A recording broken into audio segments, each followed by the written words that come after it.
Shalom saudara. Shalom. Apa kabar pagi ini Bapak Ibu terkasih? Ya, luar biasa. Sudah lama saya tidak berkhotbah. Amin. Saya rindu. Ini adalah kesempatan yang terbaik yang Tuhan berikan bagi saya. Sebelum kita masuk ke tema khotbah, kita sudah 2 minggu yang lalu memperingati hari Pentakosta, yaitu hari ke-50, hari di mana Roh Kudus dicurahkan bagi setiap kita. Amin.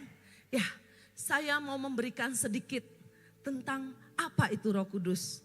Roh Kudus adalah pribadi Allah. Roh Kudus adalah Allah sendiri. Amin. Anak muda jangan ada yang bingung. Apa itu Roh Kudus? Roh Kudus itu Allah sendiri yang ada di dalam kehidupan kita. Kapan semu kami bisa menerima Roh Kudus di dalam kehidupan kami? Ketika engkau percaya dengan segenap hatimu. Engkau mengaku bahwa Yesus Kristus adalah Tuhan dan Juru Selamat. Dan engkau memberikan dirimu dibaptis dalam nama Allah Bapa dan Anak dan Roh Kudus. Di dalam nama Yesus Kristus, disitulah engkau sudah menerima Roh Kudus. Amin. Nah, ketika kita sudah menerima Roh Kudus, kita harus dipenuhi Roh Kudus setiap hari. Amin. Jangan hanya menerima, tapi tidak kepenuhan, tidak dipenuhi. Karena apa? Ketika kita dipenuhi oleh Roh Kudus setiap hari, maka kita akan melakukan pertobatan-pertobatan di dalam kehidupan kita setiap hari. Amin, Bapak Ibu. Ya, apa sih dampak dari kepenuhan Roh Kudus? Salah satu dampak dari kepenuhan Roh Kudus adalah hidup berkelimpahan. Ini salah satu dampak dari kepenuhan Roh Kudus. Bila setiap hari saudara terkasih, kita dipenuhi oleh Roh Kudus, maka kelimpahan yang dari kerajaan Allah akan memenuhi setiap kita. Amin. Ya, kita yang hadir pagi ini di sini adalah semua keluarga Allah, satu di dalam Kristus. Baik tua maupun muda, kaya maupun miskin, yang berkulit putih maupun yang berkulit hitam, semuanya sama di hadapan Tuhan. Amin. Kelimpahan tidak datang dengan sendirinya. Ada rahasia yang harus kita ketahui, saudara terkasih. Ketika kita mengetahui rahasia ini, maka kelimpahan ini terjadi atas hidup kita. Yang percaya beri kemuliaan bagi Allah kita. Kita lihat di dalam Matius 6 ayat 33 sampai 34, kita baca bersama-sama dengan suara yang nyaring di hadapan Tuhan. Ayat 33, tapi carilah dahulu kerajaan Allah dan kebenarannya, maka semuanya itu akan ditambahkan kepadamu. Ayat 34, sebab itu janganlah kamu khawatir akan hari besok, karena hari besok mempunyai kesusahannya sendiri. Kesusahan sehari cukuplah untuk sehari. Saudara yang terkasih, tema khotbah saya hari ini adalah rahasia kelimpahan dalam keluarga Allah. Di ayat 33 Tuhan berkata, carilah dahulu kerajaan Allah dan kebenarannya. Firman ini disampaikan kepada jemaat Peniel pagi ini. Carilah dahulu kerajaan Allah. Sekarang pertanyaan kita, ada apa semu di dalam kerajaan Allah? Kerajaan Allah bercerita bahwa Allah sendirilah Raja yang berkuasa atas langit dan bumi. Di dalam kerajaan Allah penuh dengan kelimpahan. Di dalam kerajaan Allah semuanya telah tersedia. Maukah kita mengalami kelimpahan, saudaraku? Kalau kita mau mengalami kelimpahan di dalam kerajaan Allah, hadirkan kerajaan Allah dalam hidupmu. Ketika kita menghadirkan kerajaan Allah di dalam kehidupan kita, maka kita akan masuk ke dalam rancangan-rancangan Allah. Kita akan masuk ke dalam kehendaknya Allah. Kita akan masuk ke dalam perbuatan-perbuatan tangan Allah yang ajaib. Dan kita akan masuk apa yang dikehendaki Allah dalam hidup kita. Dan kita akan menggenapi semua firman Tuhan. Kita tidak akan lari dari firman Tuhan. Itulah kerajaan Allah yang ada di dalam hidup kita. Jika kita mau kerajaan Allah itu ada di dalam kita. Kelimpahan itu ada di dalam kerajaan Allah. Adam dan Hawa ketika kerajaan Allah ada di dalam kehidupan mereka, kelimpahan itu ada bagi mereka saat ini. Mereka tidak usah berjeri lelah untuk mencari makan. Semuanya sudah Tuhan sediakan. Mereka tidak takut apa yang akan mereka makan, apa yang akan mereka minum, semuanya sudah tersedia. Karena apa? Kerajaan Allah ada di dalam kehidupan mereka. Kelimpahan dari surga ada di dalam kehidupan mereka ketika mereka ada di Taman Eden. Tapi perhatikan saudara dengan baik. Ketika Adam dan Hawa jatuh ke dalam dosa, mereka memakan buah yang terlarang itu. Apa yang terjadi?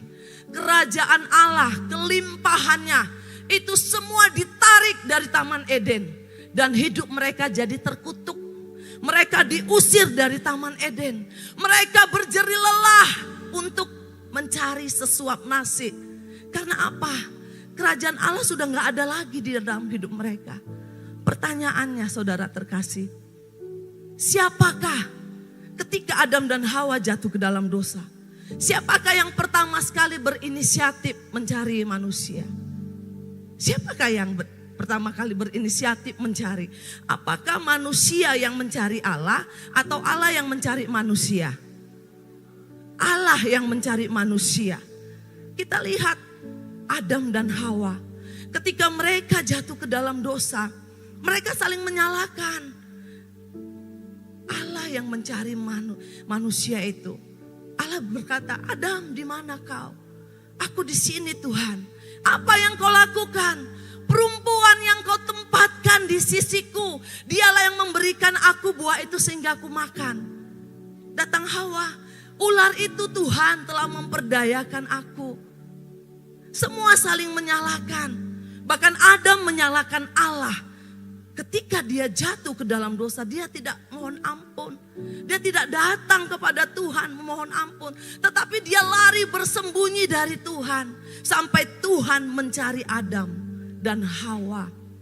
Begitu juga di dalam kehidupan kita saudara terkasih. Seringkali ketika kita jatuh ke dalam dosa, kita sembunyi dan lari dari Tuhan. Kita tidak mau lagi datang ke dalam hadirannya Tuhan. Ketika masalah ada di dalam keluarga kita, seringkali kita menyalahkan pasangan kita. Kita menyalahkan anak-anak kita. Kita menyalahkan orang di sekeliling kita. Bahkan kita sering menyalahkan Tuhan. Ada amin saudara? Jadi perbuatan Adam dan Hawa itu kita tiru sampai saat ini. Ketika ada masalah datang, banyak di antara kita mengatakan, Tuhan, di mana kau Tuhan? Aku sudah melayanimu, aku sudah berubah, aku sudah ikut doa, aku sudah ikut puasa, aku sudah ikut pelayanan. Tetapi mengapa hidupku masih begini Tuhan? Mengapa, apa yang salah sama aku Tuhan? Kita tidak tahu bahwa kerajaan Allah sudah undur dari hidup kita. Seperti ketika Adam, dia makan buah itu, langsung Tuhan undur dari dia. Kerajaan Allah tidak ada lagi di dalam kehidupan Adam dan Hawa. Yang ada apa? Hawa nafsu, keserakahan yang mau mengetahui yang baik dan yang buruk seperti Allah. Begitulah Bapak Ibu keadaan kita saat ini. Kita tidak mau mendekat kepada Tuhan. Kita selalu jauh daripada Tuhan. Padahal Tuhan itu selalu mencari kita. Tuhan itu selalu memanggil kita. Tetapi banyak di antara kita yang tidak dengar. Karena apa? Fokus kita pada masalah kita. Fokus kita pada keadaan kita. Kita tidak fokus kepada Tuhan. Padahal Tuhan selalu menunggu kita. Tuhan selalu mencari kita. Tuhan selalu memanggil kita. Amin. Pertanyaan yang kedua. Siapakah yang peduli ketika manusia itu jatuh ke dalam dosa? Siapakah yang menyelamatkan ketika manusia itu jatuh ke dalam dosa? Tetap Tuhan, tetap Allah. Karena manusia tidak bisa menyelamatkan dirinya sendiri. Amin. Hanya Tuhan yang berdaulat penuh atas kehidupan kita. Beri kemuliaan bagi Allah kita. firman-Nya berkata, karena begitu besar kasih Allah akan dunia ini, sehingga Ia mengaruniakan anaknya yang tunggal, supaya setiap orang yang percaya kepadanya tidak binasa, melainkan beroleh hidup yang kekal.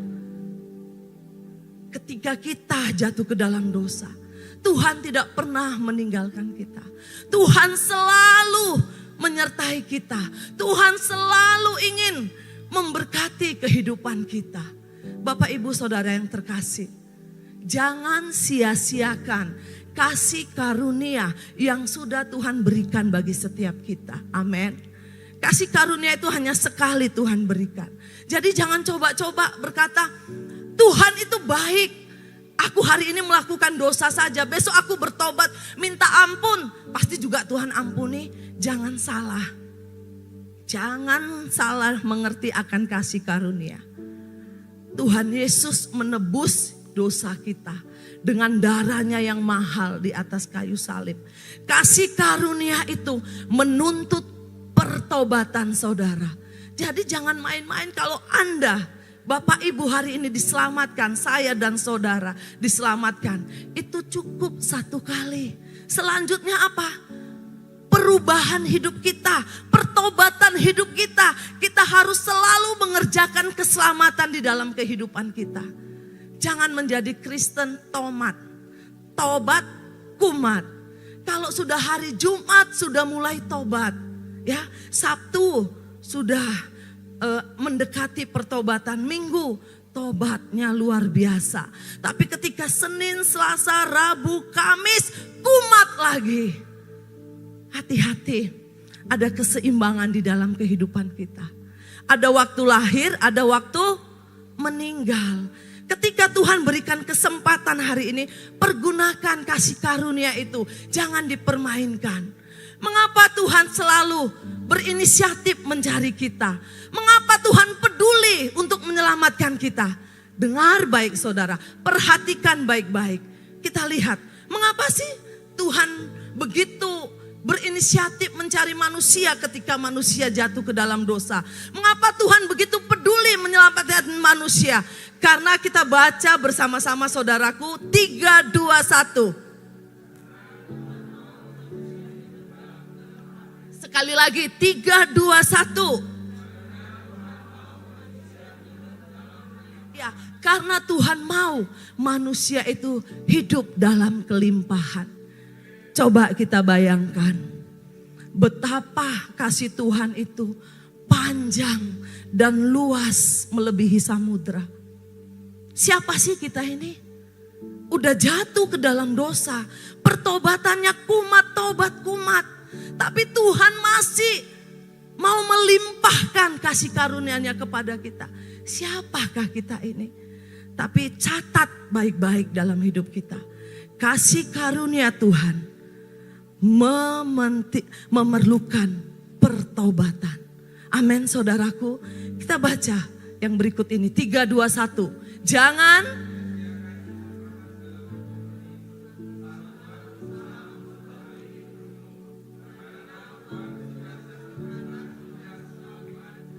Jangan sia-siakan kesempatan dalam hidup ini. Saat Tuhan berusaha memperbaharui hidupmu. Karena waktu dan kesempatan tidak selalu ada. Di dalam Yesaya 55 ayat 6 dikatakan, carilah Tuhan selama Ia berkenan, berserulah kepadanya selama Ia. Saudara yang terkasih, Tuhan gak selalu dapat kita cari.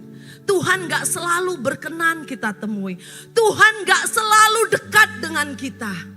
Karena itu pergunakan hari-hari ini dengan baik. Jangan begitu Tuhan mendekat, kita menjauh. Tuhan berkenan ditemui, kita juga menjauh. Jangan saudara terkasih.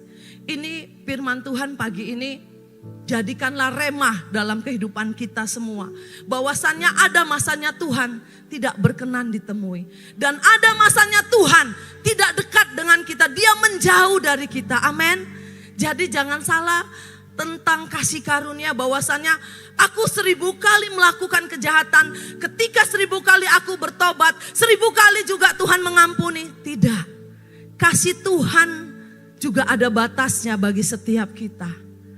Kalau kita melakukan kejahatan lagi, tiba-tiba kita nggak sempat bertobat, kemana kita saudaraku?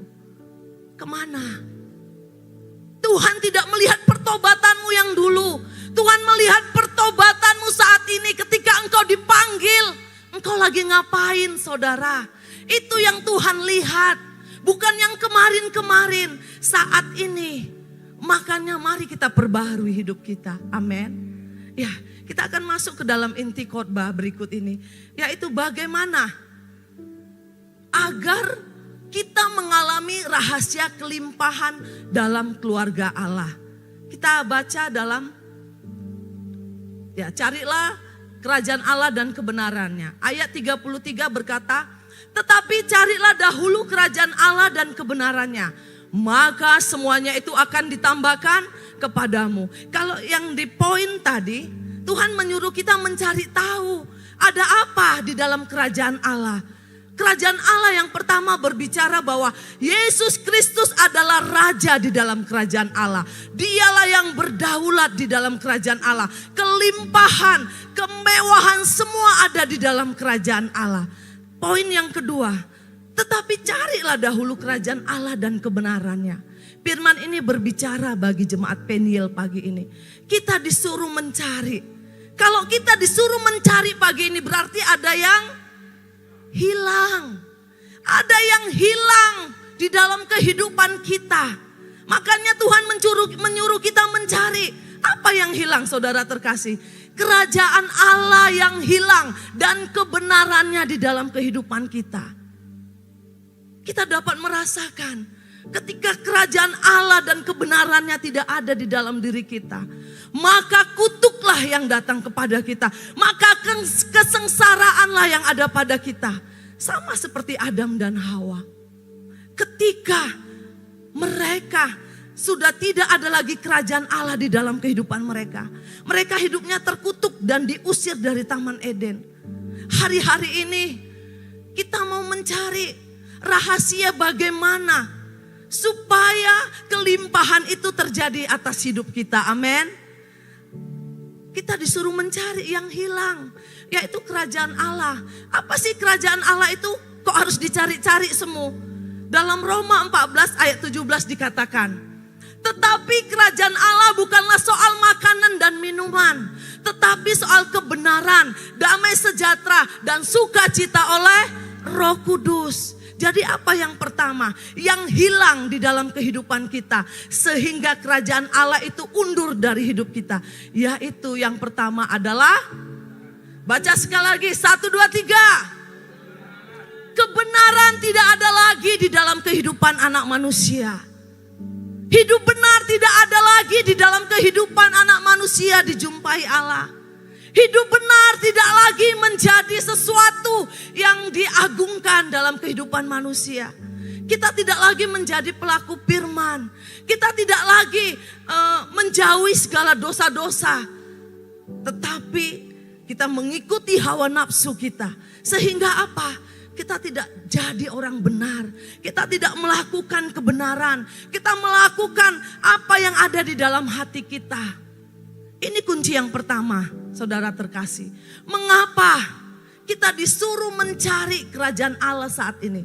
Karena kebenaran sudah langkah dijumpai Allah kepada anak-anaknya saat ini.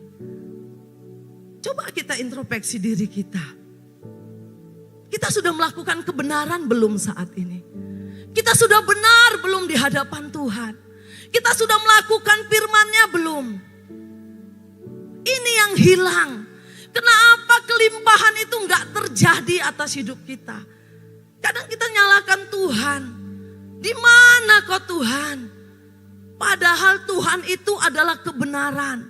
Maka ketika kerajaan Allah ingin ada di dalam hidup kita, kita juga harus menjadi orang yang benar. Kunci yang kedua, yaitu damai sejahtera. Di dalam firman Tuhan itu, Matius 5 ayat 9 dikatakan, berbahagialah orang yang membawa damai, karena mereka akan disebut anak Allah.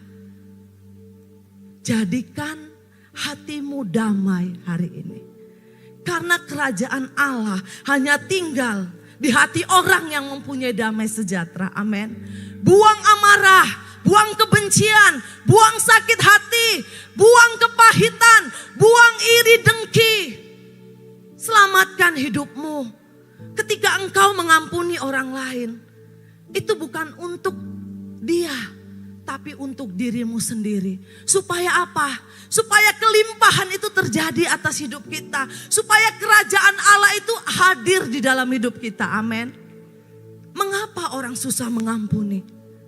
Karena tidak mau diberkati. Amin. Beri kemuliaan buat Allah kita. Ingat, banyak orang yang tidak mau mengampuni karena dia tidak mau diberkati. Kunci rahasia kedua, membuka hidup berkelimpahan adalah hati yang penuh damai sejahtera. Firman Tuhan berkata, jagalah hatimu dari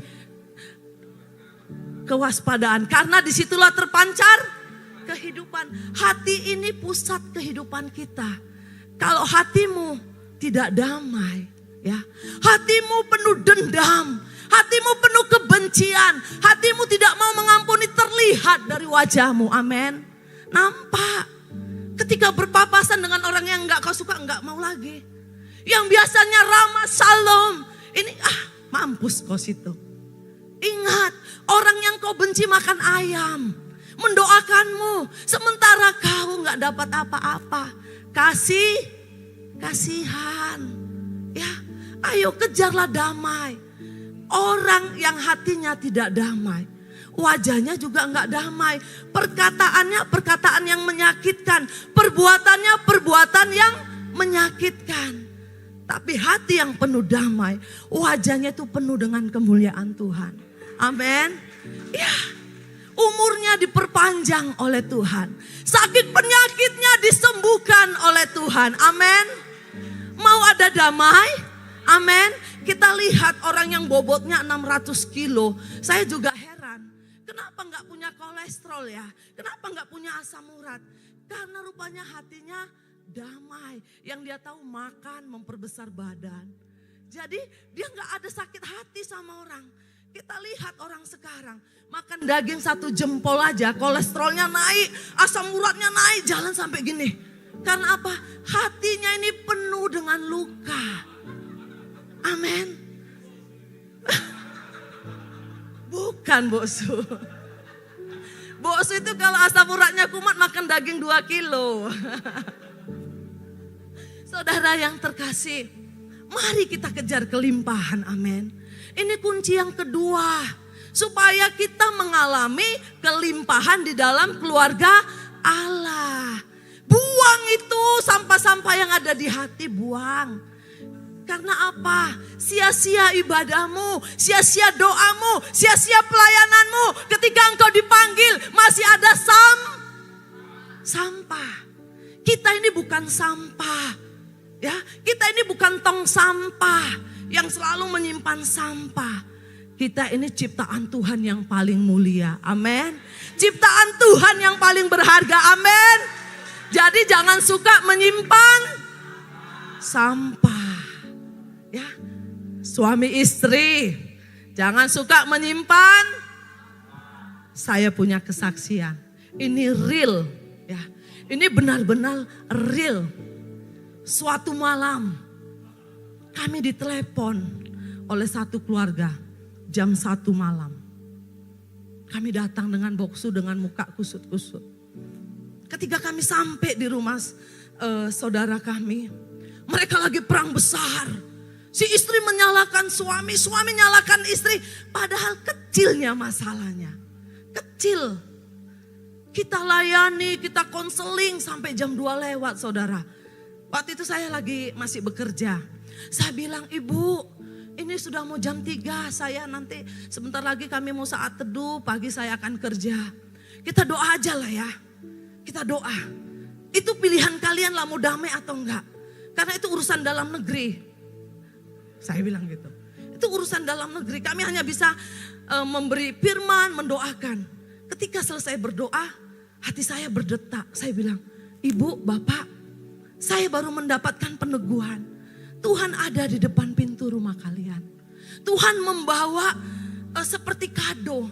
Tuhan mau memberikan berkat itu sama kalian. Cepatlah berdamai. Cepatlah supaya berkat itu enggak Tuhan ambil lagi. Tapi mereka enggak peduli. Karena mereka fokus pada sakit hatinya. Mereka fokus pada kebencian. Mereka enggak fokus pada berkat Tuhan. Akhirnya kami pulang. Dan pagi jam 10 ibu itu bertelepon. Semu, betul yang Semu bilang. Berkat yang kami nantikan 3 bulan lalu di cancel Semu, kami gak jadi terima. Saya bilang apa? Saya gak bisa berbuat apa-apa. Tuhan sudah sampaikan tadi, tapi hati kalian lebih condong kepada sakit hati. Lebih condong kepada keegoisan kalian. Akhirnya apa? Berkat itu di cancel sampai berbulan-bulan, saudara. Ini peringatan bagi kita. Ketika engkau berkelahi, bertengkar dengan pasanganmu, cepatlah berdamai. Amin. Ada di sini yang enggak omongan suami istri? Ada? Ayo biar saya doakan di sini. Ya, ini real kesaksian saya, real. Ya. Fokuslah pada berkat Tuhan. Fokuslah pada firman Tuhan. Jangan fokus pada ini. Hati ini kecil loh. Kecil. Tapi kenapa hati ini yang membawa kita kepada malapetaka? Hati ini yang membawa kita tidak mengalami kelimpahan. Amin. Ya, berubahlah pagi ini. Amin. Firman Tuhan berkata, di mana 2 orang sepakat meminta apa saja, Tuhan akan mendengar dan mengabulkannya. Sepakatlah. Hanya pasanganmu yang bisa diajak sepakat. Hanya pasanganmu yang bisa dipegang tangannya. Ajak anak-anakmu sepakat doa propertik apa yang kalian butuhkan saat ini di tengah-tengah keluarga. Punyalah waktu, limit untuk bertengkar. Ya, kami dulu 5 menit sama Boksu. Sekarang saya permaju 1 menit. Kalau Boksu lewat 1 menit saya bilang stop. Sudah lewat 1 menit. Akhirnya Boksu, oh iya yang. Karena itu menunda berkat kita, amin. Tuhan mencari keluarga yang penuh damai untuk diberkati. Ada amin? Kalau saat ini keluargamu belum diberkati, berarti belum ada damai sejahtera di hatimu. Engkau belum mengampuni pasanganmu. Engkau masih menyimpan segundek-gundek itu. Apa itu? Kebencian, unek-unek. Nah, lepaskan. Enak enggak menerima kelimpahan? Enak. Sedap enggak jadi keluarga yang diberkati? Sedap. Berusahalah hidup damai. Amin.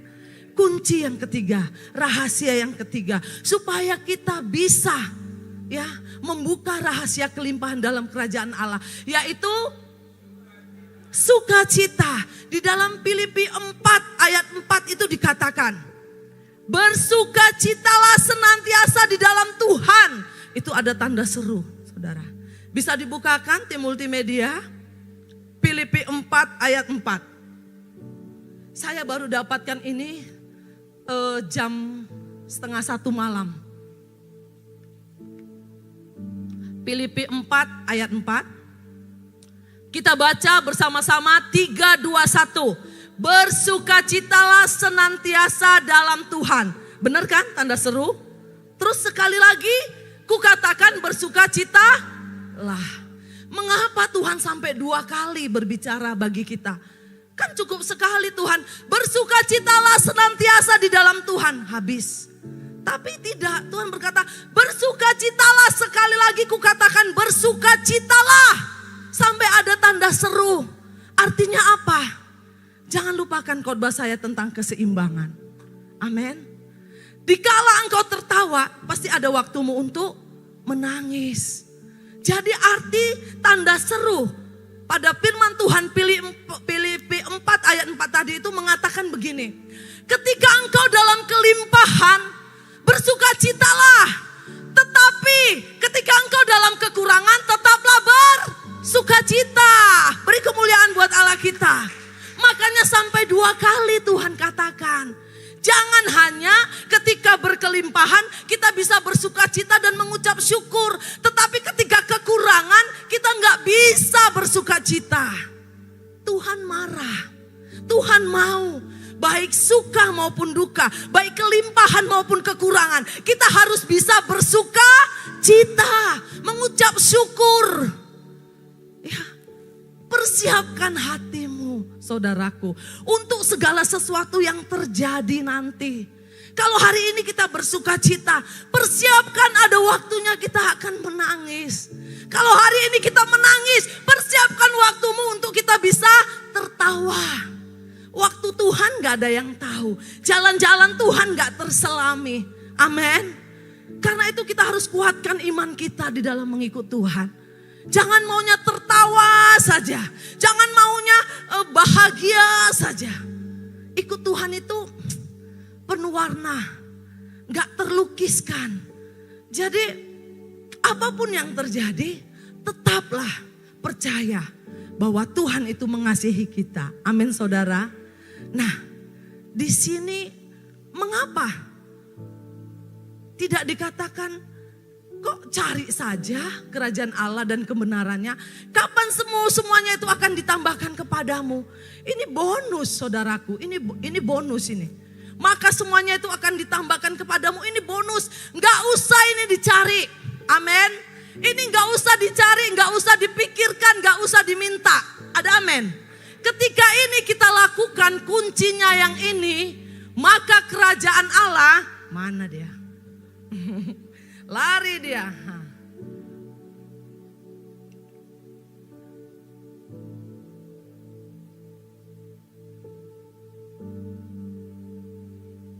Nah, maka kerajaan Allah ini dan kelimpahannya itu akan dengan sendirinya datang. Amin. Karena semua yang itu akan ditambahkan kepadamu itu bonus. Itu upah, gak usah dipikirkan. Amin. Itu sudah kami alami, saudara. Ketika kami dituntun Roh Kudus untuk pengembalaan. Kami tidak bilang, Tuhan, ku kasih rumahku ini ya Tuhan. Nanti balikkan ya Tuhan karena cuma satu rumahku. Kami tidak pernah untuk meminta ganti rugi rumah ini kepada Tuhan. Tapi Tuhan tahu ketika kebenaran, damai sejahtera, sukacita ini ada di dalam hidup kita, ini akan mengikuti. Amin, saudara. Gak usah Bapak Ibu itu nanya, kapan ya semuanya itu diberikan? Kapan ya? Tanggal berapa ya? Bulan berapa? Tahun berapa? Gak usah. Itu urusan Tuhan. Urusan kita itu ini. Supaya apa? Kerajaan Allah dan kebenarannya ada di dalam hidup kita. Ketika 3 kunci ini sudah ada, maka kelimpahanlah yang terjadi. Amin. Karena itu saudara yang terkasih, kita baca bersama-sama 3, 2, 1. Sekali lagi dengan kuat, 3, 2, 1. Ya, orang yang mengutamakan Tuhan pasti akan mengalami janji Tuhan. Jadi gak usah dipikirkan bonusnya, gak usah dipikirkan upahnya. Pikirkan aja yang 3 tadi, kebenaran, damai sejahtera, dan sukacita, ini kuncinya. Udah ingat Bapak Ibu? Udah dicatat? Ya. Yang kedua, bagaimana agar kita mengalami rahasia kelimpahan dalam kerajaan surga? Yaitu baca bersama-sama 3, 2, 1. Jangan khawatir. Kita baca dalam ayat 34, 1, 2, 3. Sebab itu janganlah kamu khawatir akan hari besok. Karena hari besok mempunyai kesusahannya sendiri. Kesusahan sehari cukuplah untuk sehari. Siapa di sini yang gak pernah khawatir? Boleh angkat tangannya. Siapa yang pagi hari ini khawatir bersama? Saya juga khawatir ini. Walaupun saya sedang berkhotbah tentang khawatir, saya juga lagi khawatir, Bu.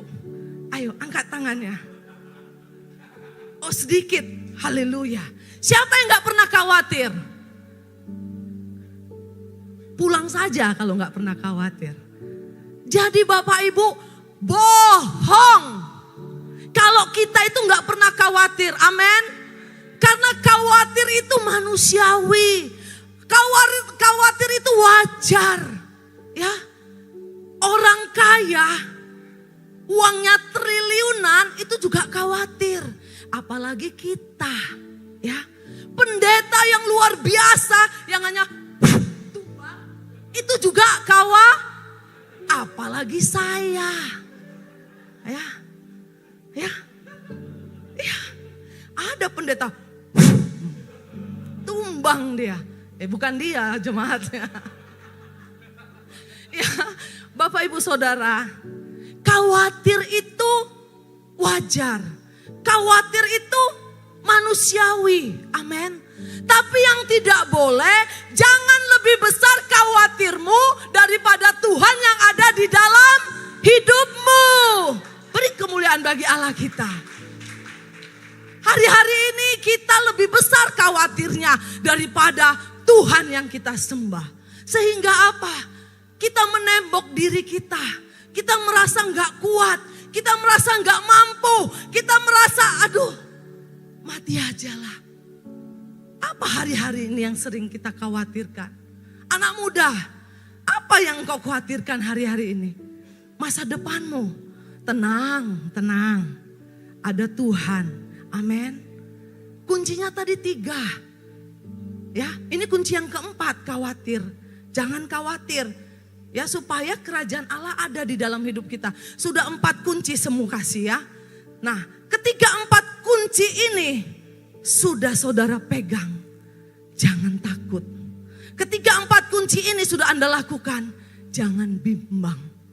Ketika 4 kunci ini sudah ada di dalam kehidupan saudara, buka tangan saudara dua-dua untuk menerima kelimpahan dari Tuhan.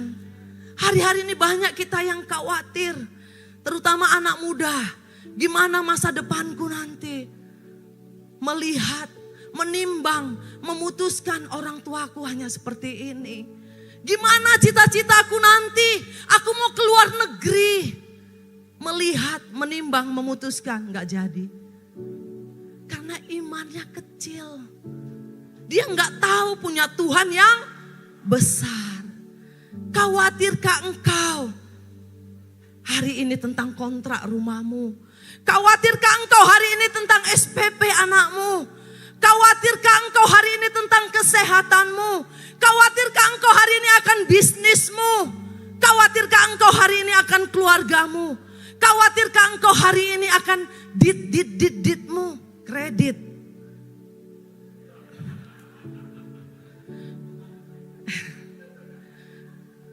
Ada saya dengar 2 hal yang membuat jantung berdetak.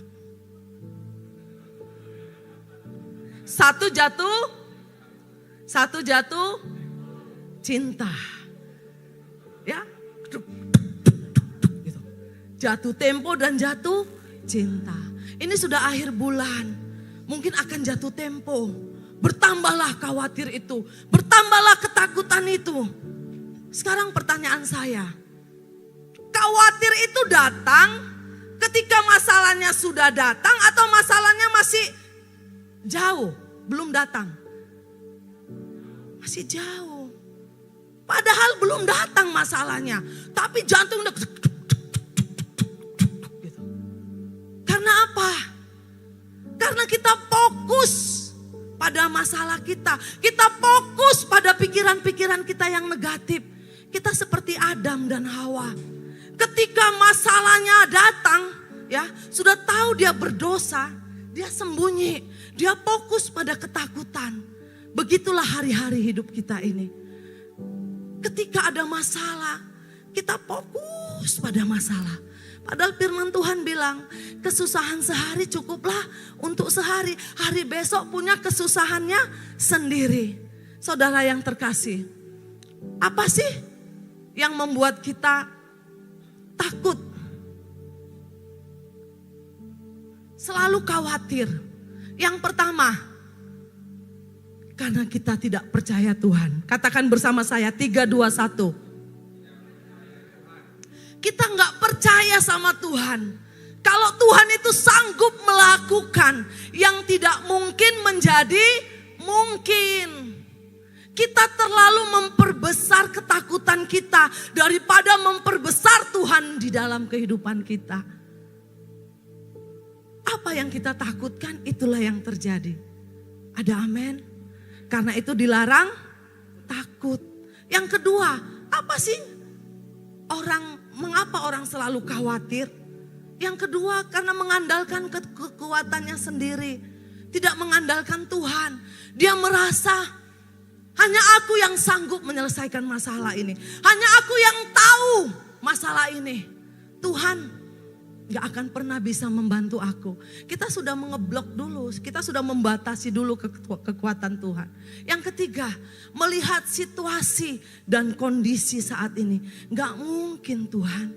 Gak mungkin besok Tante Renti sudah datang.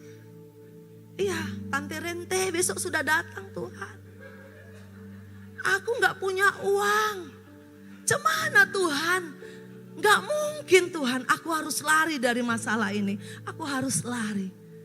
Padahal ketika kita mengatakan firman Tuhan, segala perkara dapat aku tanggung di dalam Dia yang memberikan kekuatan bagiku. Allahku jauh lebih besar dari apa yang aku pikirkan dan dari apa yang aku doakan. Tuhan sanggup memberikan lebih dari yang saudara minta. Amin. Beri dong kemuliaan buat Allah. Jadi jangan takut. Jangan khawatir. Ya, kami dulu gak ada rencana untuk membuat anak kami sekolah sampai jauh. Yang kami pegang hanya kunci 4. Kebenaran, damai sejahtera, sukacita, dan tidak khawatir.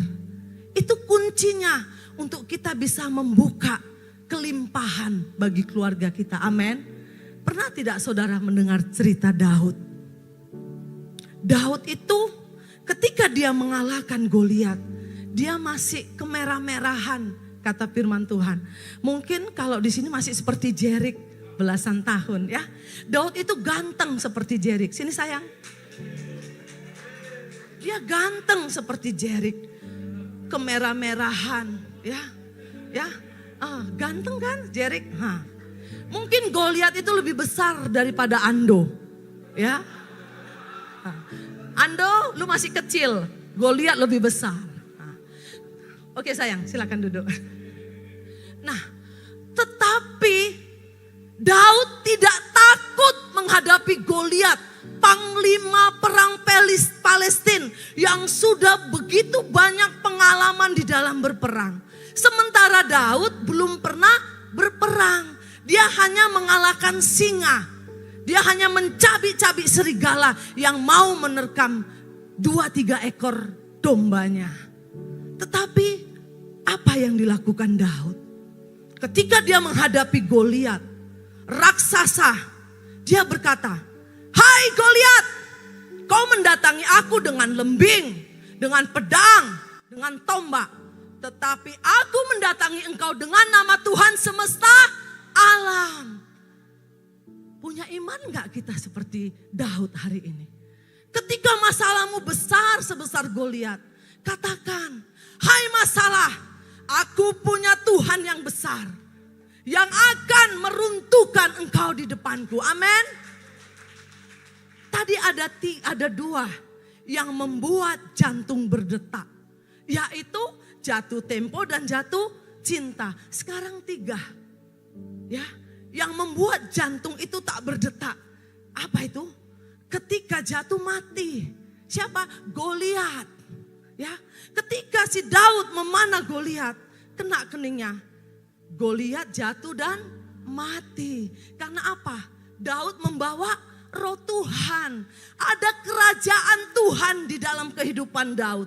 Ada roh Tuhan yang berkuasa di dalam kehidupan Daud. Jadi hari ini kita anak Tuhan, jangan takut. Masalahmu sebesar gunung Pujiama, masalahmu sebesar gunung Karmel, jangan takut. Amin. Ada Tuhan yang besar yang selalu menyertai kita. Buang kekhawatiranmu, jangan takut, andalkan Tuhan. Jangan lihat kondisimu hari ini. Jangan lihat masalahmu hari ini, tapi lihatlah Tuhan yang besar. Hai masalah, aku mendatangi engkau dalam nama Yesus Kristus Tuhan. Enyalah. Kalau masalah itu juga enggak mau enyah, selesaikan. Jangan menjauh, jangan mundur, jangan sembunyi. Enggak akan selesai, terus nanti berputar-putar di situ. Selesaikan. Bawa nama Tuhan, bawa roh Tuhan, bawa kekuatan Tuhan, bawa firman Tuhan untuk kita bisa menang atas setiap masalah. Amin saudara terkasih. Ya, kita akan baca. Loh, hilang lagi. Ya, 3, 2, 1. Jangan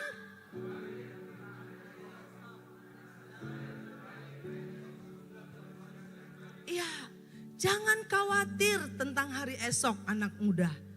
Karena segala yang terbaik di hari esok sudah Tuhan sediakan bagimu. Beri kemuliaan buat Allah kita. Mari kita bangkit berdiri saudara yang terkasih.